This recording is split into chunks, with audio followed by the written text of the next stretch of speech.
O'clock tea time harm reduction conversations class. Today oh yeah, cheers. We forgot last week I to know. choose the teacups. Rianne, all right. Yeah. The tea is We- hot. The tea is hot this week, y'all.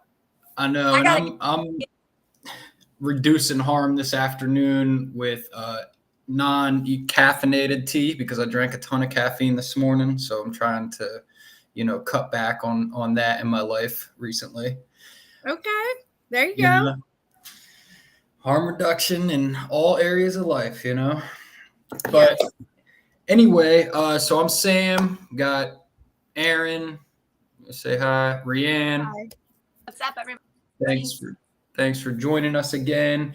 And so I know last time we had said we were going to talk about the history of harm reduction, but due to some recent events, we changed it up last minute, and we wanted to talk about Narcan, which is the brand name for naloxone hydrochloride, which is an antidote to opioid overdoses. Basically, I'm sure some people know about Narcan, naloxone. It's used to basically revive somebody to stop an overdose in its tracks, right? For any type of opioid. Heroin, fentanyl, prescription pills like Percocet, all sorts of stuff like that, right? So we're going to kind of dive into just different aspects of Narcan, when to use it, how to know if you have to use it, what you got to do, and then we'll talk about the laws a little bit. What kind of protection do we have if we carry Narcan, or if we have to administer it to a friend or somebody on the street? Yes. So let's just kind of start with what are the signs of overdose? I want to ask you guys, just off the top of your head, what are signs of overdose? So sometimes go ahead. No, I was gonna say like labored breathing, is one of them. Not breathing. Yeah, not breathing. Like labored breathing, not breathing. Yeah, turning blue. Yes. There's also it's like a snoring sound. I know a lot of folks call it a death rattle. It literally is the most it's kind of a scary sound, but it's just, it sounds like a snore, a really loud and a really deep snore. And also just not responsive. So that could be to like words, like if you're talking to somebody, they're not responding, that can be like stimulation. Like if you hit them and they're not responding at all, they're probably in overdose or beginning to overdose. So yeah, definitely. I mean, not breathing, of course, someone being, if you go into a bathroom and find somebody unconscious and their lips are blue, you know what I mean? That's pretty safe bet probably that they overdosed, especially, you know what I mean? A lot of times when someone overdoses, they may still have a syringe in their arm, or you may find an empty packet of drugs on the ground right next to that person, because, I'm not going to say every time, but a lot of times when you overdose, I mean, you fall out immediately, so it's not like you have time to put everything back in your bag, and you know what I mean? Maybe sometimes, but in my experience, it's usually like instant. Yep. And we also, people can also be vomiting, gasping, gurgling. I mean,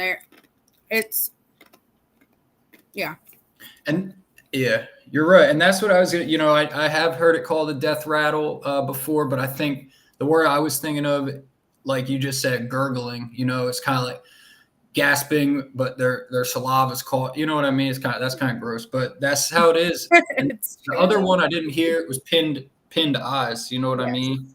When you use opiates, your pupils become super small, and it's very obvious for someone who knows what they're looking for.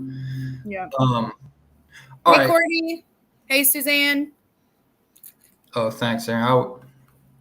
Hey guys, thanks for joining us. Feel free to jump in if you want to add anything, and we'll get to you. Aaron will get to you in the chat. I don't even know how to respond in the chat, but hey, we're gonna wing it. All right, cool. So Science overdose, right? So now let's see. So say, I have Narcan or you have Narcan on you. You go into the bathroom, you find somebody unresponsive, you see a syringe laying down. So now, okay, this person's 99% chance this person is just overdosed. What's the first thing you do?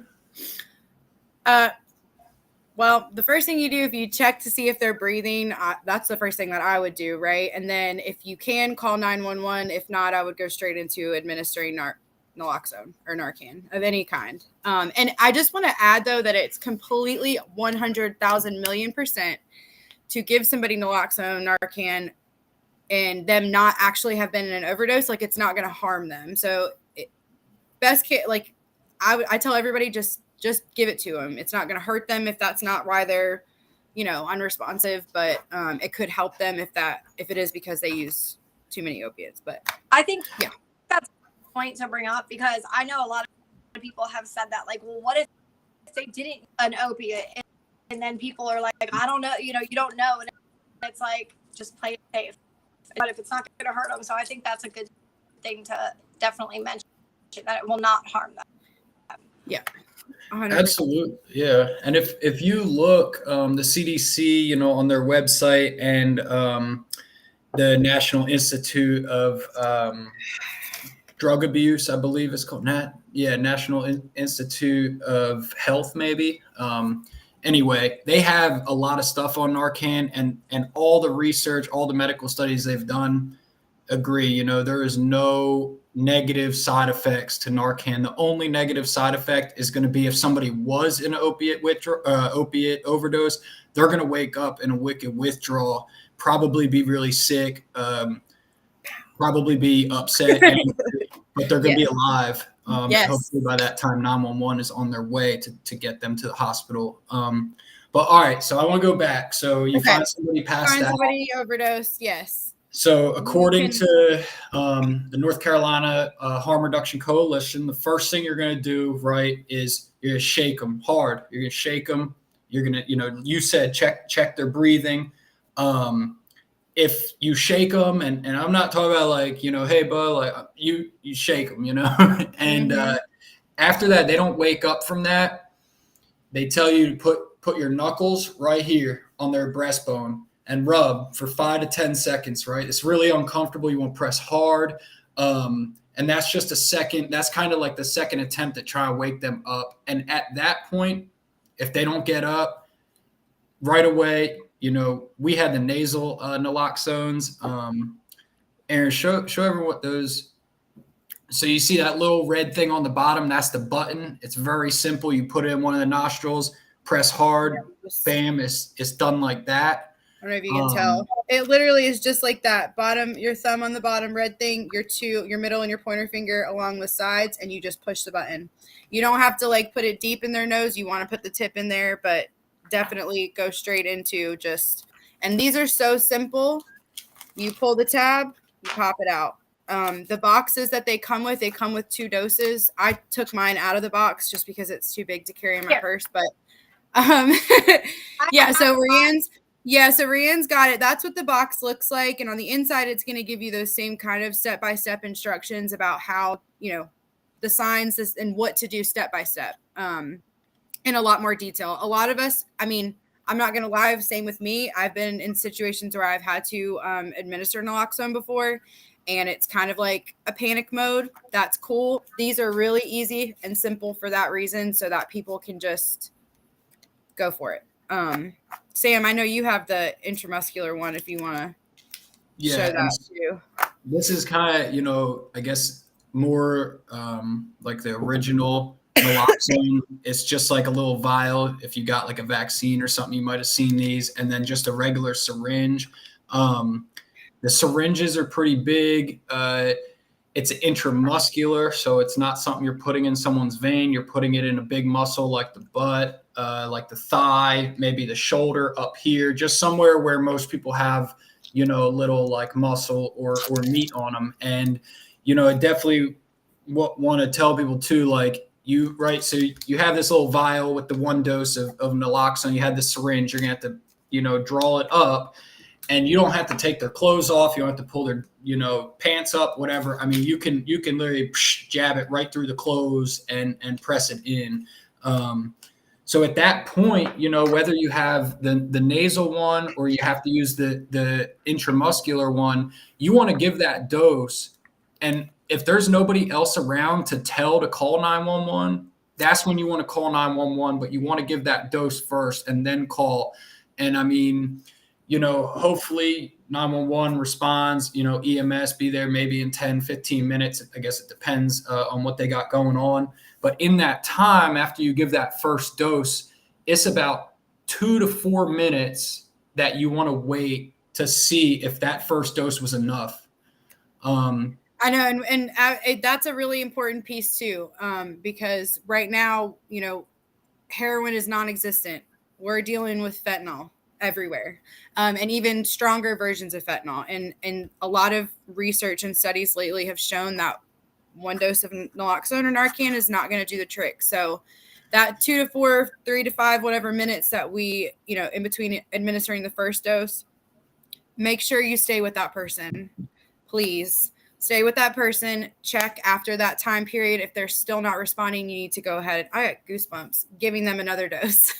And try to wait. Even then, try to wait until EMS arrives so that, if you need to give a fourth dose, I mean, there are cases where that happens. And, you can give rescue breathing, you can do CPR, all of those things. I know I'm not necessarily first aid or CPR certified, but if somebody's watching this and they want to get connected to taking that kind of training, reach out to us. We can support you in finding a CPR first aid training in our area. And I think, oh, go ahead, Rianne. Oh, no, I said you go ahead. Now I forget what I was going to. So after you give that first dose, right, and you call 911, they're going to also, like, they deal with this day in and day out. They're going to talk you through what Aaron just said, so you're not be on your own at that point.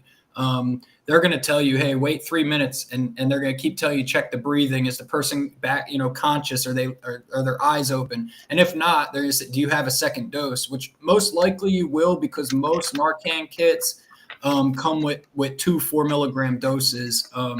So the hope is, if you get given a kit, whether it's from a syringe exchange, a health department, a friend, family, us, whatever, you most likely have 2 doses. And by that time, hopefully EMS will be there if they need a 3rd, 4th, 5th dose. I mean, that's not unheard of. It may be uncommon, I don't know, but it's definitely not unheard of. So let's jump into the law part, though, because I know that that's something that is it's a reality in these kind of situations, right? So you're with your friend is in an overdose, you have to administer Narcan, or maybe you don't even have Narcan, but you have to be the person to call 911. In our state, I think is it worldwide? I'll just speak from our state. In our state, you are protected in that area. So if you call and the EMS arrive, the police arrive, a person who seeks medical assistance for somebody that's overdosing cannot be charged with possession of drugs in small amounts, paraphernalia, or underage drinking. So don't be afraid to call. You are safe in that place. You're doing a huge thing by just being that person to get your other person's support. And so, yeah, that's important to know. It's called the Good Samaritan. I'll testify to that because me getting clean, my husband and I had used, he overdosed, and I could not, I am CPR certified because I used to be a nurse. I could not, they came, I did not even bother to clean up the mess. If you know what nothing was, they asked me what he took, how much, and they took him, out, and that was it. There was no repercussions or anything. So that is. Thanks for sharing that. Yeah. Cause I know, I mean, it's scary, right? Like, the whole situation's scary. I mean, a lot of criminalization for people who use drugs and, you know, possession of drugs or paraphernalia and stuff. The reality is we get in trouble for that kind of thing. But in this kind of situation, you are protected, you know, for trying to seek help for the person. And that even goes for those on probation, parole, post-release, anything like that. So say you're with your friend, the overdose, you have to call 911. They come, you know, you cannot be violated for parole, probation, or post-release, even if you were arrested. So you're protected. The victim and the person that calls is also protected in that aspect too. But you also have to provide his or her name to 911 or law enforcement to qualify for that immunity. So when you call 911, please give them your name and know that you are protected still, even if they have your name, whether you have drugs on you or paraphernalia or you are on parole, probation, or post-release. And that's all covered in the Good Samaritan law, right? Mm-hmm. Yeah. So if anybody, you know, because I know that's like just, you know, I know, you know, about this law, but it's still so like it's kind of, I don't know. We know how things go sometimes. So when you hear it, but you can go and read the statute if you look it up in the state of North Carolina. I think a lot of states have it now, but I don't think every state has, you know, that type of law, whether it's called that or not. Yeah. Something else, you know, I want to talk about with as far as the legal stuff goes, you know, because Narcan is a prescription, you know, who can carry Narcan, you know, or Naloxone. And I took this right out of the statute, you know, I try to make it was kind of like, you know, in like legal terms, but basically, so any person who's at risk of an opioid overdose is legally allowed to carry, you know, Narcan. And also, you know, a person related to an individual who's at risk of an overdose, they can carry it. And that includes, you know, family members, friends, and the last one is or any other person. That's what the law says. Any other person that may come into contact with somebody who could be at risk for overdose, right? Mm-hmm. And the last line is, you know, in a position to assist an individual at risk of experiencing overdose, right? So that's like, you know, it's good that it's written that way because I mean that could be anybody. If you go to dinner in Uptown here, you probably come across past people, whether you know it or not, who are using opiates, right? Mm-hmm. If you go to bars, you're definitely coming into contact with people who are using opiates. Mm-hmm. I mean, if you work in the substance use field, mental health field, you know, that you're in college, right? So you're in college and you're in a sorority or a fraternity. If you're just in a dorm, you know, 9 times out of 10, the next person in the room is probably somehow directly impacted by, you know, the opioid epidemic, whether they're the user, whether they have a family member, a friend, whatever. So college, I was going to say, even high school nowadays, like even high school students have to deal with this, you know. Yeah, it's crazy. I mean, it's just, you know, I think if everybody, you know, carried Narcan, you know, because there's people out there that don't want to believe, like, no, I don't know, nobody I associate with does this, but I mean, you know, if you're willing to look at reality and look at the numbers, I think people would agree that every single person should be carrying Narcan with them, even if you don't ever have to use it. I mean, hopefully you don't, you know, but. So one of my friends, Ryan Carver, I think he might be watching right now. If you are, shout out Ryan. He posted this really good thing on Facebook the other day that kind of broke down why should you, someone who has no history of addiction, carry Narcan. And it talks about just all the different scenarios for your best friend's brother, you know, for your grandma who forgot how many of her pain medications she took, right? For your toddler when you accidentally left your prescribed medication out and they got into it. You know, somebody at a party, for if you're a teacher and you have a student in your classroom that might be using, your neighbor, your dog who ate a thrown bag of heroin on your daily walk. I mean, it sounds right. Like to us, it might not sound, that's pretty realistic situations that we, have experienced or know about, but there's just a lot of different ways that Narcan can be helpful. I think that every time we get these free COVID tests, everybody should get a free pack of Narcan in the mail,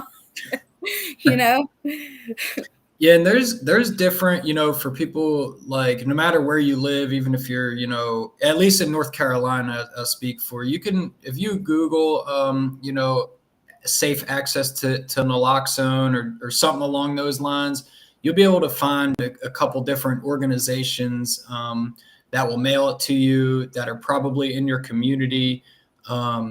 Really, no matter where you are in the state, because we do have safe naloxone access laws here. So some pharmacies will give it to you. Some may sell it. I'm not exactly sure.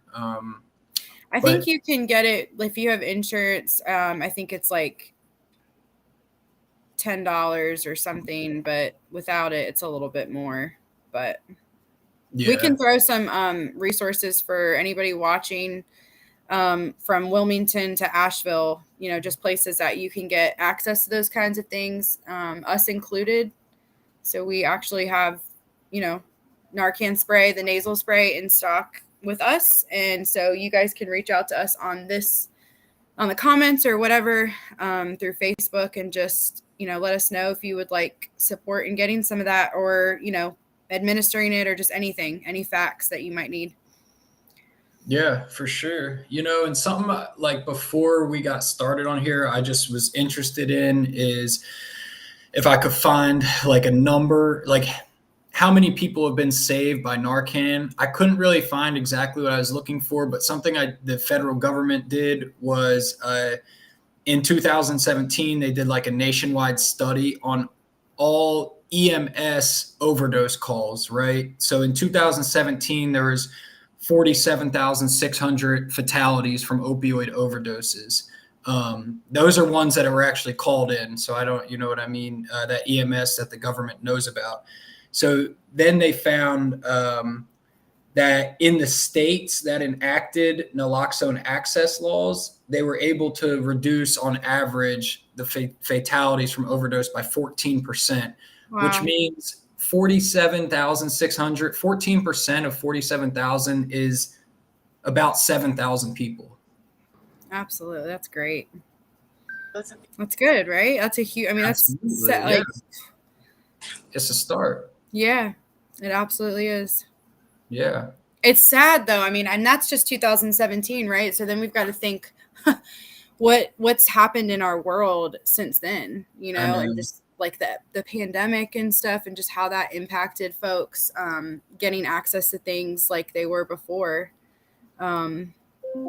I know that was the most recent one. I thought the same thing, because it's like it's NAP 2021. It was a lot different. There was more overdoses. I just couldn't find any study like that with the Narcan. Yeah, but that's a good way to look at it, though. What you did put.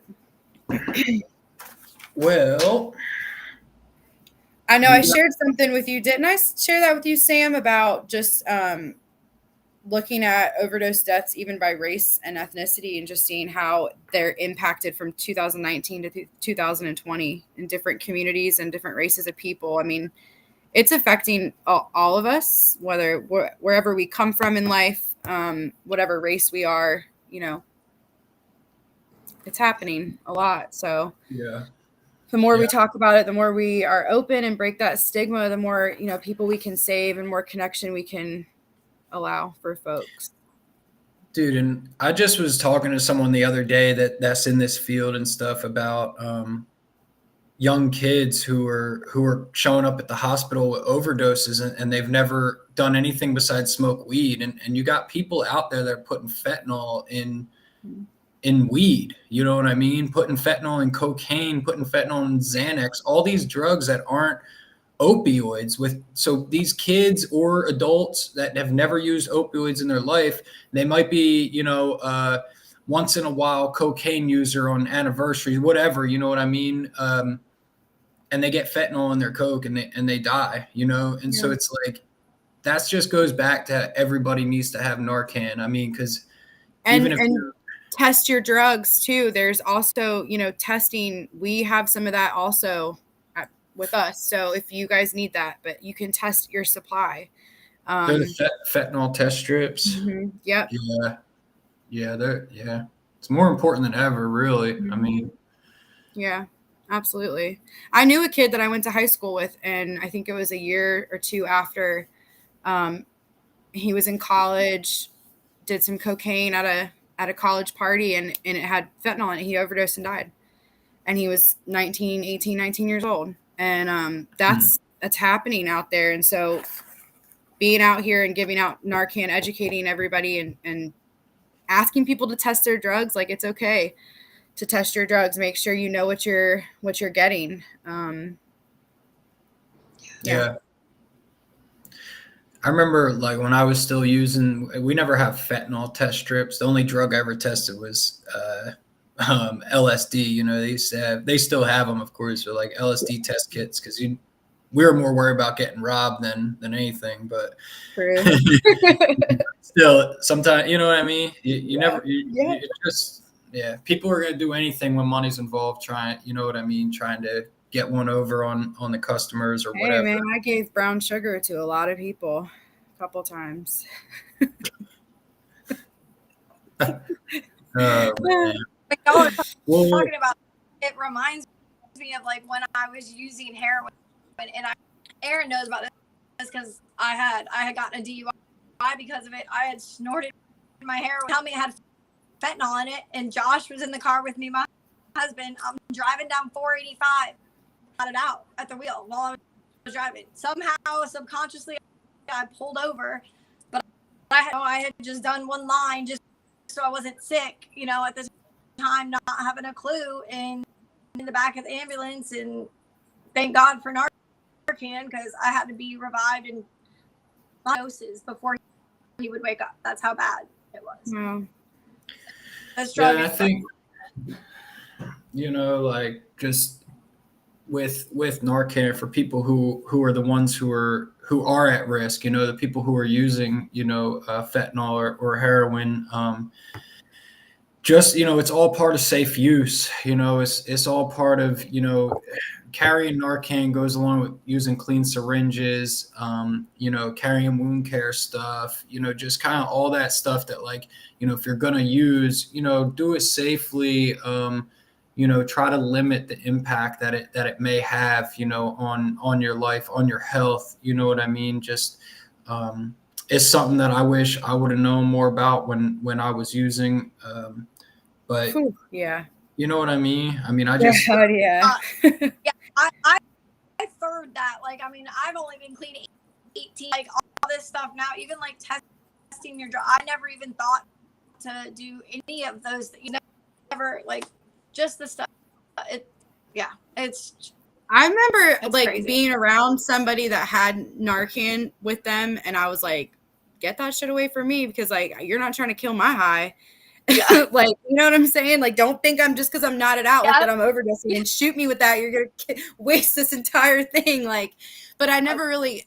I mean, it was I guess we were in different situations, but I never, like you said, Rianne, I never knew anything about testing drugs. Like, what? I just got what I got and hoped it was good. Like, here we go, you know, and the same needles and everything else like that. Like, I mean, I now have Hep C from 30 needles. Like, that's real life.